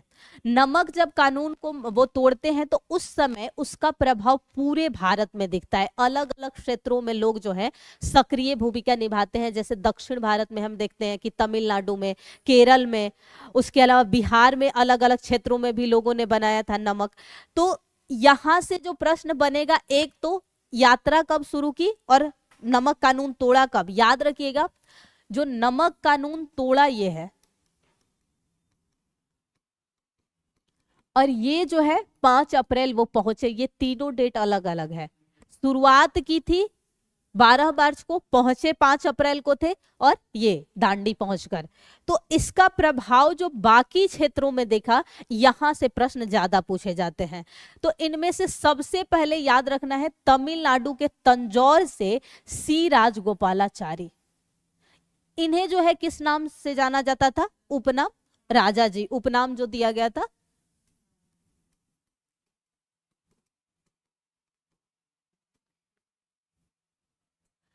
त्रिचनापल्ली से वेदरायण, ये इंपॉर्टेंट, कई बार पूछा गया प्रश्न है कि सी राजगोपालाचारी ने कहां से कहां की नमक यात्रा की थी, तो त्रिचनापल्ली से वेदरायण। दूसरा मालाबार, अब जो वेस्टर्न घाट है, ये है ना वेस्टर्न घाट, तो ये जो रीजन है वो कहलाता है मालाबार तट, यानी कि जो केरल वाला एरिया है मालाबार तट कहलाता है। तो मालाबार से जिन्होंने किया था उनका नाम था के कलप्पन, और इन्होंने कालीकट से पोयानूर तक किया था। कालीकट जहां पहली बार जो है यूरोपियों में पुर्तगाली आए थे। नेक्स्ट, असम में बहुत सारे सत्याग्रहियों ने किया था, जिसमें सिलहट से बंगाल तक की यात्रा उन्होंने की थी। बिहार में भी, जब हम बिहार स्पेशल पढ़ेंगे तो बिहार में अलग अलग क्षेत्रों में जो है लोगों ने नमक बनाया था। और नवाखली समुद्र तट पर इन्होंने कहा बनाया था, ये कहाँ है नवाखाली? बंगाल में। बंगाल में वहां पर इन्होंने, असम के जो लोग थे कहां पर, सिलहट से बंगाल तक यात्रा करके नावाखली पर। इसके अतिरिक्त आंध्र प्रदेश के भी कई जिलों में लोगों ने किया था। शिविरम क्या होता है?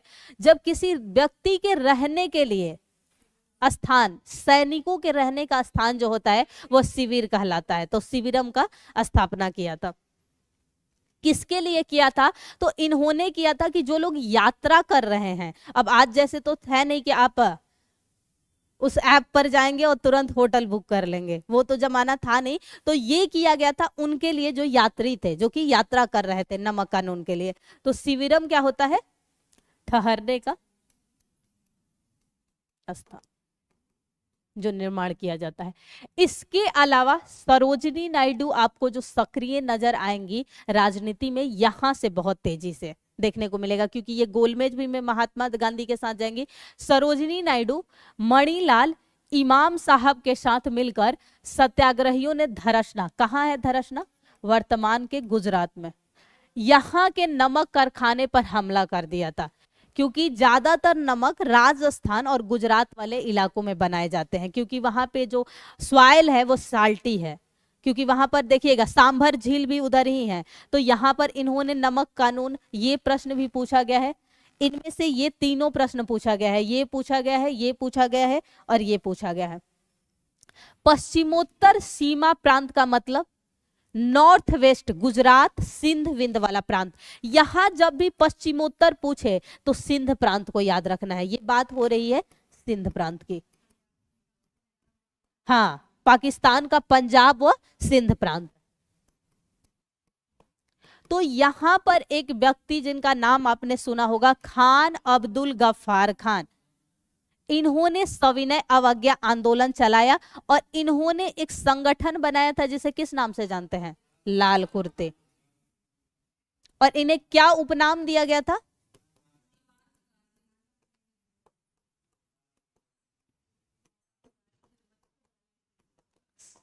सीमांत।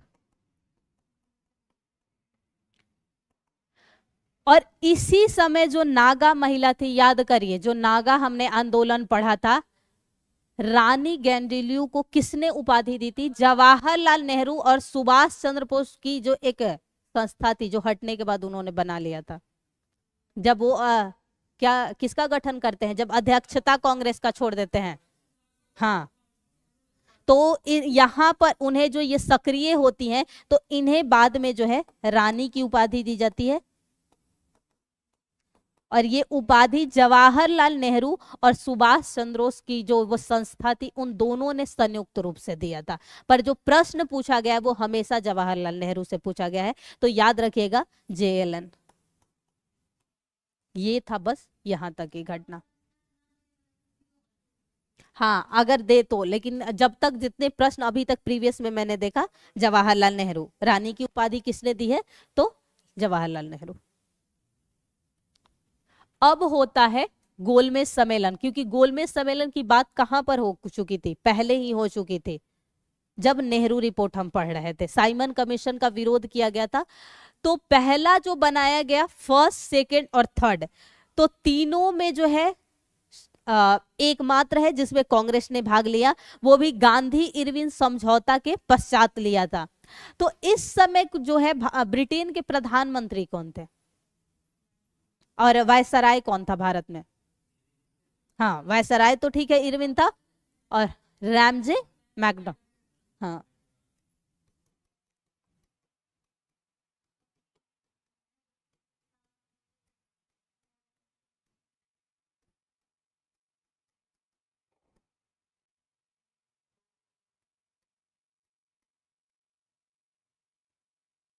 रैमजे मैकडोनाल्ड, ये प्रधानमंत्री थे। ये हुआ 12 नवंबर 30 से 13 जनवरी 1931 तक हुआ था।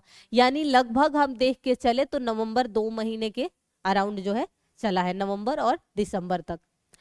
कांग्रेस और अधिकांश जो व्यवसायिक संगठन थे इस सम्मेलन का बहिष्कार किए थे, जो प्रथम हुआ था। लेकिन मुस्लिम लीग भी गया था, उसके अलावा हिंदू महासभा, जो कि हिंदू महासभा के कौन थे? संस्थापक। हाँ, ये तक गोलमेज में गए थे। मुस्लिम लीग गए थे, उदारवादियों, दलित वर्ग और जो भारतीय राजा थे, यानी कि उस समय तो भारत में प्रांतियों में मेन मेन राजा थे, इन सभी ने इस सम्मेलन में भाग लिया। मेन नहीं लिया था तो कांग्रेस ने और जो बड़े व्यवसायिक संगठन थे, दोनों ही भाग नहीं लिया था। और इसीलिए कहा जाता है कि अंबेडकर जो थे उन्होंने तीनों में भाग लिया था, क्योंकि वो हाँ, दलितों के समर्थन में यहाँ पर मुसलमानों ने मुसलमानों के लिए पृथक निर्वाचन मंडल की मांग की थी और अंबेडकर ने दलितों के लिए की थी। लेकिन क्या हुआ था, दलितों के लिए अस्वीकार किया कर दिया गया था। इस सम्मेलन में मुस्लिम लीग ने पृथक निर्वाचन मंडल और अंबेडकर ने दलितों के लिए मांग की थी। ब्रिटिश सरकार अखिल भारतीय संघ का निर्माण प्रदेशों में, ये सब पूछा नहीं जाना है। नेक्स्ट, इस सम्मेलन के पश्चात फिर होता है गांधी इरविन समझौता, जिसे किस नाम से जाना जाता है जी? कब की घटना है? अच्छा, ये किसके कहने पर शामिल होने हुए थे? चर्चिल तो इन्हें द्वितीय में जाकर मिलेंगे ही। हाँ, वो क्या थे, तेज बहादुर सप्रू और जयकर के कहने पर गांधी जी इरविन से मिलने को तैयार हुए थे। शायद इसमें नाम लिखा हो।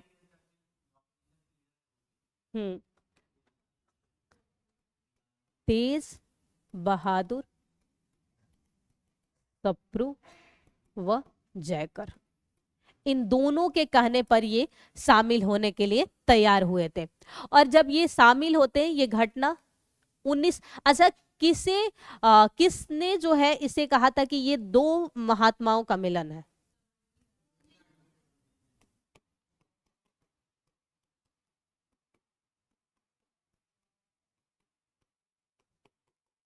कोई दिक्कत तो नहीं है? लेट हो रही है तो घर में किसी को टाइम वाइम नहीं दे के आए हो ना आप लोग बाहर?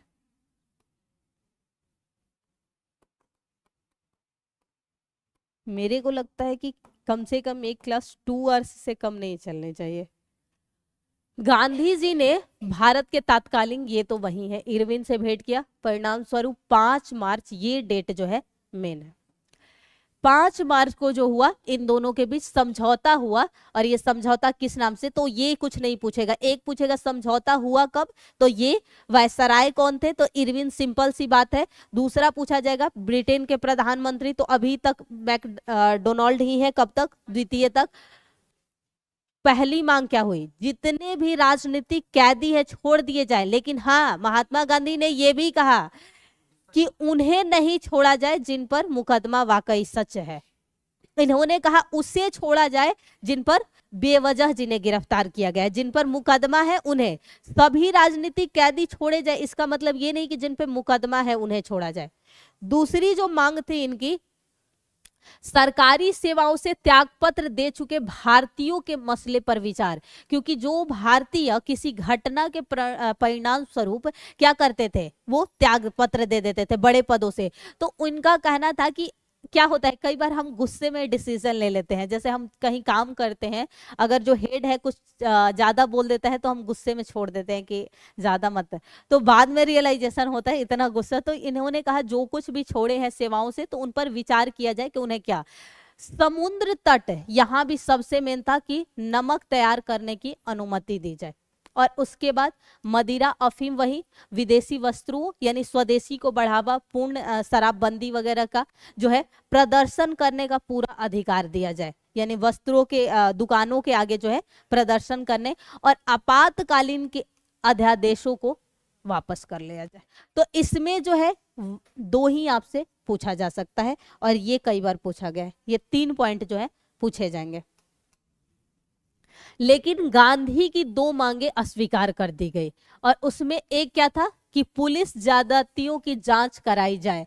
ये मांग इन्होंने की थी कि पुलिस जो बिना कारण किसी को गिरफ्तार करती है उसकी जांच की जाए। ये मांग उन्होंने अस्वीकार कर दिया, क्योंकि वो उनकी ही गलती थी, वो बिना किसी वजह से किसी को गिरफ्तार करते थे। तो ये, और दूसरा जो हुआ था ये, और इसीलिए बाद में जो युवा नेता थे गांधी जी से नाराज हुए थे कि ये कैसे नहीं हुआ और आप क्यों द्वितीय गोलमेज में शामिल हुए। कि जब ये दो मांगे नहीं मानी गई थी तो इससे उन्हें कोई दिक्कत नहीं थी, ये नहीं मानी गई तो आपने क्यों जो है द्वितीय गोलमेज सम्मेलन में भाग लिया। और यहीं से युवा जो है नाराज रहने लगे थे। हम्म, तीनों पर वही था। अब इस बीच एक घटना हुई थी कांग्रेस का, क्योंकि कांग्रेस का प्रत्येक वर्ष अधिवेशन होता था, तो कांग्रेस का कराची अधिवेशन, अध्यक्षता किसने की थी? हाँ, वल्लभ भाई पटेल ने की थी।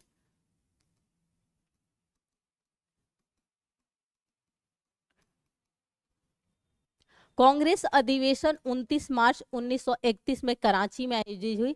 ओ, यहाँ लिखा हुआ है इसलिए तो नहीं आप लोगों ने। अब कांग्रेस द्वारा रखा गया प्रस्ताव, यानी कि इसमें क्या रखा गया, दिल्ली समझौते को मंजूरी। दिल्ली समझौता किसकी बात हो रही है? इरविन वाली। पूर्ण स्वराज के लक्ष्य को इन्होंने, फिर क्योंकि इनका अब एक ही लक्ष्य था, पूर्ण स्वराज। कराची अधिवेशन में गांधी ने यह बात कही थी कि गांधी मर सकता है पर गांधीवाद नहीं। अच्छा, गांधी जी ने कब ये स्टेटमेंट दिया था कि मैंने रोटियां मांगी थी मुझे पत्थर मिले, अब इंतजार की घड़ियां समाप्त हुई?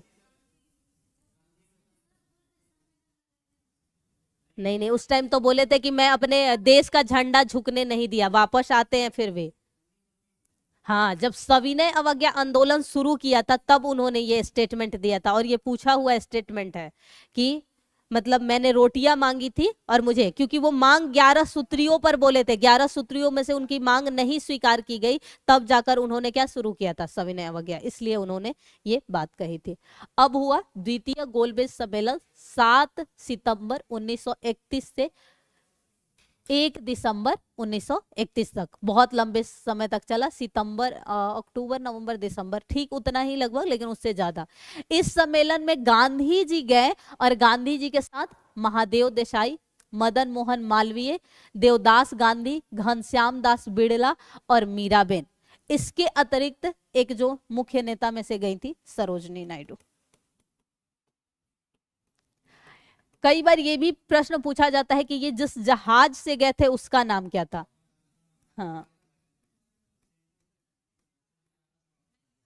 फिर द्वितीय गोल में सम्मेलन में सांप्रदायिक समस्या पर विवाद होने पर यह पूरी तरह असफल हुआ और महात्मा गांधी खाली हाथ आ जाते हैं। और तभी महात्मा गांधी ने एक और स्टेटमेंट दिया था कि मैं खाली हाथ तो आया, लेकिन मैंने अपने देश का झंडा झुकने नहीं दिया, यानी मैं झुक के नहीं आया, भले ही मेरे हाथ में हिस्से में कुछ नहीं आया था। और उसके बाद फिर शुरू करते हैं ये लोग द्वितीय गोलमेज सम्मेलन, और यहीं पर चर्चिल ने इन्हें क्या कहा?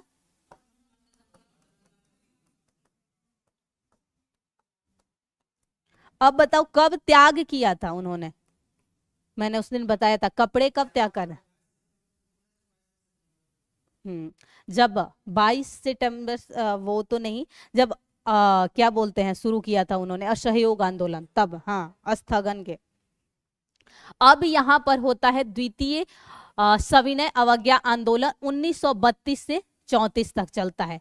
यहाँ पर जब हुआ द्वितीय सविनय अवज्ञा आंदोलन, तो बहुत सारे भारतीय नेताओं को गिरफ्तार कर लिया गया और कांग्रेस को जो है एक गैर कानूनी संस्था बताते हुए उसकी सारी संपत्ति जो है जब्त कर ली गई। कांग्रेस की जितनी भी संपत्ति थी उस पर जब्त कर लिया गया। तो इसी आंदोलन के बाद गांधी जी, जवाहरलाल नेहरू, सरदार पटेल, खान अब्दुल गफ्फार खान, कई नेताओं को गिरफ्तार किया जाता है और कांग्रेस को गैर कानूनी संस्था घोषित करके संपत्ति को जब्त। दो मुख्य बातें याद रखनी है, क्योंकि कई बार प्रश्न इस तरह बन सकता है कि निम्न में से किसको जो है द्वितीय सविनय अवज्ञा आंदोलन में गिरफ्तार किया गया था या किया नहीं गया था। तो ये बातें याद रखिएगा, एक बार पॉइंट यहां नोट कर लीजिए।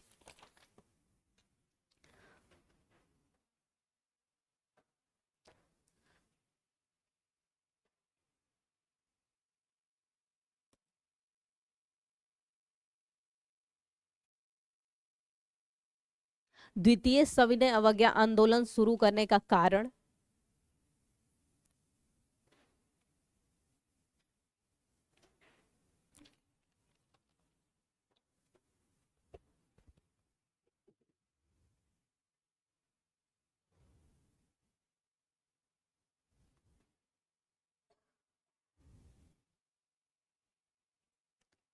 द्वितीय गोलमेज सम्मेलन की असफलता,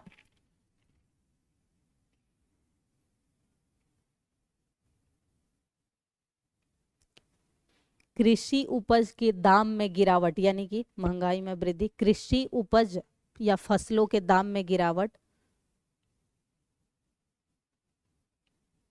उच्च लगान,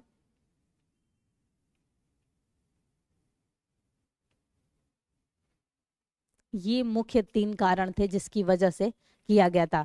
क्योंकि मेनली जिस बात पे मतभेद हुआ था दलितों वाले ही बात पे, जब अंबेडकर ने वहां भी क्या की थी, दलितों के लिए पृथक निर्वाचन मंडल की मांग की थी।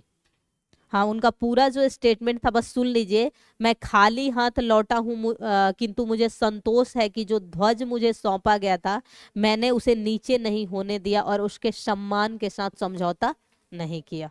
ये था उनका स्टेटमेंट। फिर क्या होता है, अप्रैल, ये जो स्थगन कर लिया जाता है, ये घटना है अप्रैल 1934 को, कुछ दिनों पश्चात जो है ये स्थगित। उसके बाद घटना होती है सांप्रदायिक पंचाट, जिसे इंग्लिश में क्या कहते हैं, कम्युनल अवार्ड।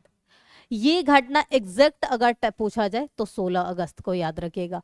उस समय ब्रिटिश प्रधानमंत्री कौन थे, वही रैमजे मैकडोनाल्ड ने 16 अगस्त 1932 को विभिन्न संप्रदायों के प्रतिनिधि के विषय पर एक पंचाट जारी किया, जिसमें क्या था कि प्रत्येक अल्पसंख्यक समुदाय के लिए विधान मंडल के कुछ सीटें, विधान मंडल यानी द्विसदनीय है उसकी बात हो रही है, मुस्लिम, सिख, ईसाई के साथ साथ दलित वर्ग को अल्पसंख्यक मानकर हिंदुओं से अलग। अंबेडकर इसके समर्थक थे क्योंकि उन्होंने गोलमेज दूसरे में भी मांग की थी, पहले में भी मांग की थी। और इस समय महात्मा गांधी किस जेल में थे, गांधी जी थे महाराष्ट्र के यरवदा जेल में थे। जैसे ही महात्मा गांधी को इस बात की जानकारी मिली ये अनशन पे बैठ गए, क्योंकि ये कहते थे कि दलित जो है अलग नहीं है, क्योंकि इन्होंने हमेशा जो है इन्होंने अनटचेबिलिटी को समाप्त करने की हमेशा बात की थी, पर जाति को लेकर इनकी सोच जो थी थोड़ा सा अलग, वो भी काम के तरफ कि काम जो है वही करना चाहिए। अब फिर उसके बाद उसी बात पे लाया गया पूना पैक्ट सितंबर 1932, यानी कि अगस्त 1932 की घटना है सांप्रदायिक पंचायत, जिसमें कुछ नहीं अल्पसंख्यकों के लिए जो है विधान मंडल में सीटों के आरक्षण की बात हुई थी। और उसी से संबंधित हुआ पूना पैक्ट, जिसमें गांधी और अंबेडकर के बीच का, ये सिंपल कुछ नहीं है, गांधी और अंबेडकर के बीच का समझौता है।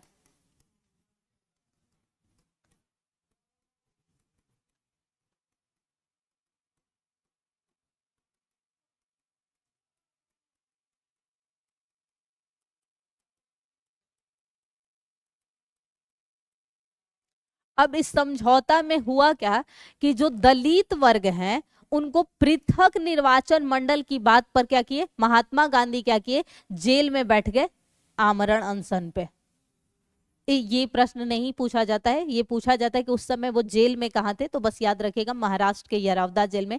फिर क्या हुआ, मदन मोहन मालवीय, डॉक्टर राजेंद्र प्रसाद, पुरुषोत्तम दास, इनका पूरा नाम टंडन था, पुरुषोत्तम दास टंडन था, सी राजगोपालाचारी के प्रयत्नों से इन दोनों, यानी कि इन दोनों के समझौता में प्रश्न बन सकता है कि पूना पैक्ट के समझौता में कौन से शामिल थे या नहीं थे। तो ये चारों नाम आपको याद रखना है, ठीक सर। 2-3 मिनट और थोड़ा सा। पूना समझौता हुआ, ठीक। इस समझौता में 2 पॉइंट्स याद रखे हैं, सीटों की संख्या बढ़ाकर 1 से 147, पहला पॉइंट। दूसरा पॉइंट रखिएगा, विधान मंडल में इनकी संख्या सुरक्षित करके बढ़ाकर कितनी कर दी गई, 18%। ये 2 ही पॉइंट आपको याद रखना है पूना पैक्ट में। एक तो सिंपल सा है कि महात्मा गांधी और इनके मध्य का समझौता था और इस समझौता में शामिल 4 लोग थे, ठीक है। पहला क्या हुआ, 71 से बढ़ाकर 147 और सुरक्षित सीटों की संख्या कितनी कर दी गई दलितों के लिए, 18%। 2 पॉइंट। इसी से संबंधित होता है हरिजन उत्थान, क्योंकि यहां पर महात्मा गांधी पहली बार दलितों के लिए एक नाम देते हैं हरिजन शब्द। तो ये प्रश्न पूछा जाता है कि महात्मा गांधी ने पहली बार दलितों के लिए हरिजन शब्द का प्रयोग कब किया था? तो पूना पैक्ट के पश्चात यानी 1932 में। पूना समझौता के पास गांधी जी ने अस्पृश्यता मिटा ले यानी अनटचेबिलिटी किस एक्ट में होता है? पॉलिटी के आर्टिकल 17 में है। ये किसके अंतर्गत आता है? कौन सी है? जैसे होता है ना फंडामेंटल ड्यूटीज डीपीएस पे राइट्स हैं। जाति, पंथ, लिंग और वर्ण किसी भी आधार पर किसी के साथ जो है भेदभाव नहीं किया जा सकता है। और हरिजन सेवक संघ की स्थापना की कब की बात है? 1932 में। इसके अतिरिक्त सितंबर 1932 में हरिजन कल्याण हेतु ये सबसे पूछा गया कई बार अखिल भारतीय छुआछूत विरोधी लीग। ये याद रखिएगा, मोस्ट इंपॉर्टेंट है, पूछा जा सकता है कि अखिल भारतीय छुआछूत विरोधी लीग की स्थापना कब हुई थी? तो सितंबर 1932 में। और पूछा जाए हरिजन सेवक संघ भी तो 90 यानी कि ये भी हुआ होगा सेप्ट में है, मतलब सितंबर में। ये उसके बाद 7 नवंबर 1933 ये नेक्स्ट ईयर की घटना है, गांधी जी ने वार्धा से जो है हरिजन यात्रा प्रारंभ की और लगभग 9 महीनों तक उन्होंने लगातार जो है ये यात्रा की थी। और यहीं से सबसे ज्यादा गांधी जी फेमस हुए थे क्योंकि इन्होंने बहुत अधिक यात्रा की थी। तब हुआ तृतीय गोलमेज सम्मेलन जो नवंबर 32 से दिसंबर 32 तक हुआ। इस सम्मेलन की समाप्ति के पश्चात एक श्वेत पत्र जारी किया गया जिसपे विचार हेतु अब यहां से जो होगा कहीं ना कहीं आजादी के लिए बात होनी शुरू होगी। लॉर्ड लिनलिथगो की अध्यक्षता में ब्रिटिश संसद में एक कमेटी बनाई गई संयुक्त रूप से, ठीक है। और इस समिति के रिपोर्ट के आधार पर यह प्रश्न पूछा गया है कि सैमुअल होर द्वारा कौन था जिसने भारत शासन अधिनियम हेतु ब्रिटिश संसद में बिल की पेश किया था। यह प्रश्न पूछा है कि किसके समय काल में जो है भारत शासन अधिनियम हेतु ब्रिटिश संसद में बिल पारित किया गया था। और ब्रिटिश सरकार ने अगस्त 1935 में इस विधेयक पर अपनी, और यही बनता है कौन सा अधिनियम? भारत सरकार अधिनियम 1935। तो कल के सेशन में जो चर्चा आपकी होगी लगभग मेरी कोशिश रहेगी थोड़े क्लास आज जैसी लेट ही हो जाए, 1947 समाप्त। कल यानी आप स्वतंत्र हो जाएंगे, लेकिन आप नहीं होंगे, बस देसी कल तक होगा। अभी आपकी मॉडर्न की 3 क्लासेज और है। एक क्लासेज है पूरा वायसराय गवर्नर सब पर, किसके समय काल में कितनी घटनाएं हुई है, पूरी फैक्ट्स बेस्ड है। पूरा नोट्स अगर आप रट लिए तो वायसराय वगैरह से अगर प्रश्न पूछा जाएगा तो हो जाएगा। तो कल घटना शुरू होगी August Kranti, Wavell, Cripps mission, quit India movement और कैबिनेट मिशन और 1947। उसके अंतर्गत एक एक्ट जो महत्वपूर्ण है 1935 के अधिनियम में क्या क्या बदलाव हुए थे, ठीक है। तो आज के लिए इतना ही, फिर कल मिलते हैं आप सभी से।